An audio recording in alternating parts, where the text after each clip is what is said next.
Hey, thanks for watching this video called How to Play Well When You're Card Dead. I'm Nick from Transform My Poker, giving you some poker advice in a long sleeve shirt with a collar, which almost never happens. I must have a lawyer coming round to talk to later or something. Anyway, before he gets here and I get in trouble, let's talk about how to play well when you're card dead. This is one of the subjects that at transformmypoker.com we get asked more than anything else. What do I do when I don't get dealt cards, especially if I'm in the middle of a tournament? Things were going well, but now I haven't been dealt anything for ages and my stack's just dribbling away and I'm going to be out soon. It's one of the most frustrating things in poker. It can also be super frustrating in a cash game if you've got some really, good, by which I mean bad players that you can win money off and you just can't get any hands to get into pots with them. What do we do about that? Well, there's 5 things I think that you can focus on to really help you in those super frustrating spots. The first thing is emotional control. Emotional control. So, like I just said, it's really frustrating, but you can't allow that frustration to dictate your decisions. Unfortunately, the cards and the chips and the pot and your opponents, they don't know that you're frustrated inside your head, right? The cards are what they are, and we can't change them just by really sort of trying to make it happen. It's not like a running race where you can dig deep and go faster. So you have to have emotional control, and you have to say to yourself, this is just part of poker. If you think about it, if you're playing 9-handed poker, you're only going to play 20% of the hands you're dealt, something like that, maybe a bit less, maybe a bit more. But that means you're not going to play 80% of the time. And that 80% can come in a clump. You can easily have a long run where you just get dealt Jack-4 offsuit, 9-2 offsuit, whatever. And you have to be patient and disciplined and keep making good decisions. Now, if this is something you really struggle with, I'd recommend that you get some other help to sort it out. There's some great books you can get by Jared Tendler, The Mental Game of Poker, and there's another great one by Tommy Angelo. I also have a training course called Winning Poker Blueprint, which does the same thing. Get some help from somewhere to understand emotional control and discipline.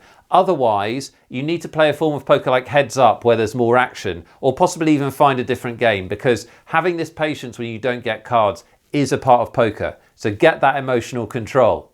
All right, the second thing, once we're calm and serene and waiting for our opportunity, is to know your options. Know your options.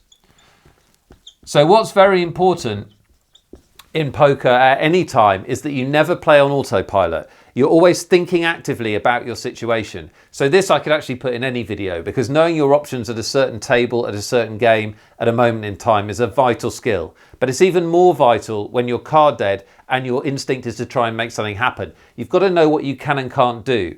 So this is going to be based on a couple of things. It's going to be based on your stack size, because that's going to dictate your options. Obviously, if you've got 12 big blinds, you don't have many options. If you've got 500 big blinds, you've got a lot more flexibility. Your opponent's stacks and your opponents as well. So if you've got a couple of kind of passive calling station type players on your right and nobody aggressive behind you, well, that's going to give you one set of options. Maybe you can get into a pot with these guys and start taking some chips from them without the cards. If, however, you've got a really good aggressive player to this side, to your left, then you're really going to be handcuffed as to what you can do. So you've got to know your table, you've got to be thinking actively about your options and thinking actively about your stack size and what moves are going to be open to you to kind of combat this card deadness that you're going through. Now, you're going to couple a knowledge of your options with an awareness of your image. So number 3 is your image. Again, vital to be aware of this at a poker table. So if you're playing online, I recommend that you have stats for your time at that specific table available to you, because those are the stats your opponents will see. How many hands you've played, how aggressive you've been, and so on. That's going to be their view of you. Live, you just need to have that awareness of how you've been playing at that table. If you've got a really loose image, then it's going to be hard for you to run bluffs. And in 4 or 5, we're going to talk about running a couple of different bluffs. And the fact that you've been card dead for 2 hours may mean you're frustrated, but if your opponents still see you as a loose, aggressive or bluffy player, well, you're still going to have that image. So if they know you from another game in your local card room, or they've played with you before online, or if you were being aggressive a couple of hours ago, but now you've slowed down because you've been card dead, well, they are going to remember the times that you were aggressive, because that's what sticks in our head when we play poker. We especially remember bluffs. So if you've shown people some bluffs during your time playing against them, you may never have a tight image. So you're still going to have to play relatively tight, because your open raises and bluffs aren't going to get much respect. If, however, you're an average player and you've been card dead for a couple of hours, then your image is going to be much, much tighter. And you can really start to think about taking some spots and going on the attack. Because that's the one bonus of being card dead and having been dealt 9-3 offsuit for 2 or 3 hours. It means that other players will view us as tighter and we can actually start to make things happen for ourselves, and we don't have to wait to be dealt, a big hand in order to do it. So be very aware of your image. Step number 4 is the steal. The steal. So this is going to be more relevant in tournaments than cash games. Because the blinds and the antes are a much bigger factor in tournaments. But you should be trying to stay active. You know that the rising blinds in tournament poker are the biggest problem. It means your stack gets shorter if you do nothing. So it's important that you keep trying to steal those blinds and antes by open raising when you get the chance, right? And the tighter your image and the more card dead you've been, the more respect your open raises will get, just because you haven't been playing hands and your opponents will view you as tight. So the key to doing this is to constantly, when the action gets to you and no one's raised, constantly ask, can I raise here? Can I try and steal the blinds and antes? Is this a good spot for me to do it?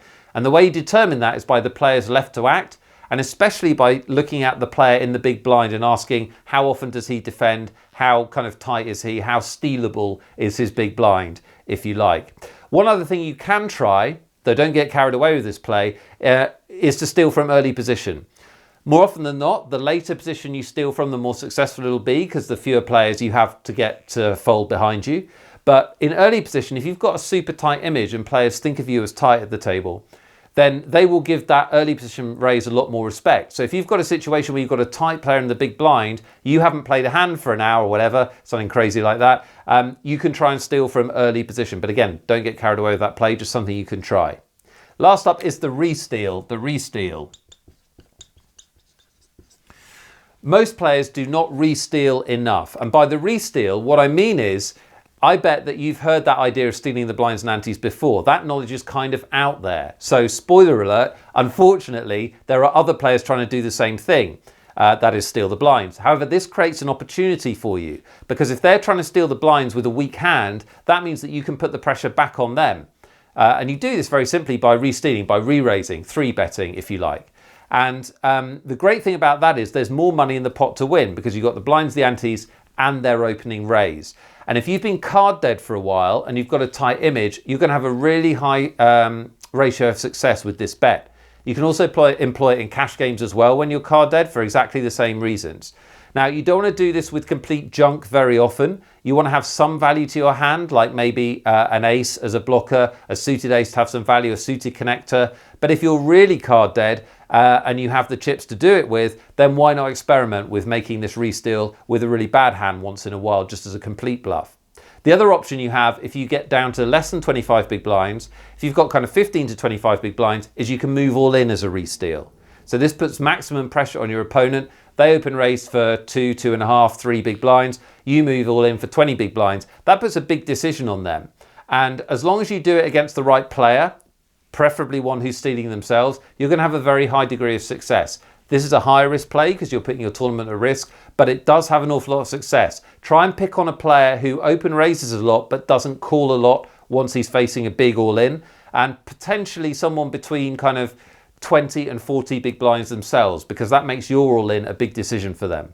All right, there you go. Some things to focus on and some techniques, some practical stuff for you to use if you are card dead in a tournament or cash game. Keep your calm, think about your opponents, think about your situation, your options and your image, and then think about where you can steal and re-steal to take advantage of that tight image being card dead has given you. But understand, it comes with the game, and although it's frustrating, it's part of being a winning player, getting through those card dead spells.